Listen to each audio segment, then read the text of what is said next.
আমি নির্বাচনের পূর্বে আমরা খুনি হাসিনার বিচারের রায় দেখতে চাই। যারা এই হাসিনাকে খুনি হাসিনা হয়ে উঠতে সহযোগিতা করেছে তাদের বিচার ব্যতীত এই বাংলাদেশে নির্বাচন লাভ করা যেতে পারে। এই অন্তর্বর্তীকালীন সরকারের সবচেয়ে বড় যে লেজিটিমেসি, সেই লেজিটিমেসি হচ্ছে ১৩,০০০-এর অধিক শহীদের জীবন এবং তাদের রক্ত। স্বৈরাচার চাই না, রক্তের বিনিময়ে এই উত্তরা, এই বাংলাদেশ যে স্বৈরাচারকে হটিয়েছে সেই স্বৈরাচার এই বাংলাদেশে আমরা আর চাই না। এই স্বৈরাচার কখনো একা স্বৈরাচার হয়ে উঠতে পারে না। হাসিনা কখনো একা খুনি হাসিনা হয়ে উঠেনি।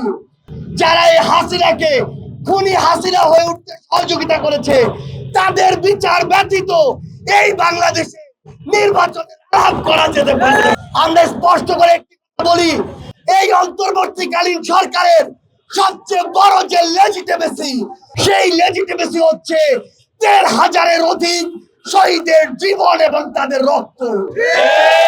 আজকে যারা বড় বড় কথা বলে তাদেরকে আমরা দেখেছি কিভাবে নিজের মুখ ঢেকে রেখে অফিসের ওই যে দেয়াল, অফিসের ওই যে গেট, তার ভিতরে চেয়ারে ঢুকে বসে থাকতো। আজকে যখন ছাত্র জনতা চেয়ার থেকে বেরিয়ে এসে, অফিসের ওই লক গেট থেকে বেরিয়ে এসে রাজপথে রক্ত দিয়েছে, জীবন দিয়েছে, তখন সেই জীবন যারা দিয়েছে তাদের বিচার ব্যতীত যারা শুধু নির্বাচন করে তাদের চোখ ওই রক্তের উপরে নয়, তাদের চোখ ওই জীবনের দিকে নয়, তাদের চোখ শুধুমাত্র ক্ষমতার দিকে। ক্ষমতার দিকে যাদের চোখ ছিল, যাদের কাছে জনগণের জীবন রক্তের চেয়ে ক্ষমতা বড় ছিল, তাদের কি অবস্থা হয়েছে খুনি হাসিনার দিকে দেখলেই তা বুঝতে পারবে।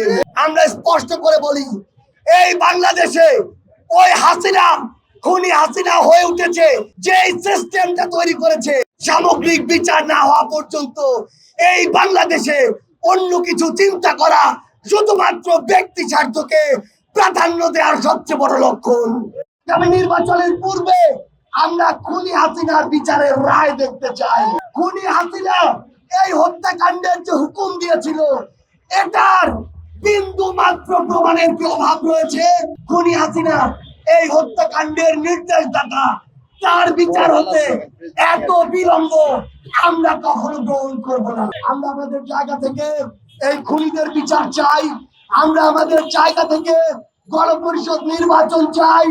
আমরা আমাদের জায়গা থেকে এই বাংলাদেশে ওই খুনি আওয়ামী লীগের কোন রাজনৈতিক কর্মকাণ্ড দেখতে চাই না।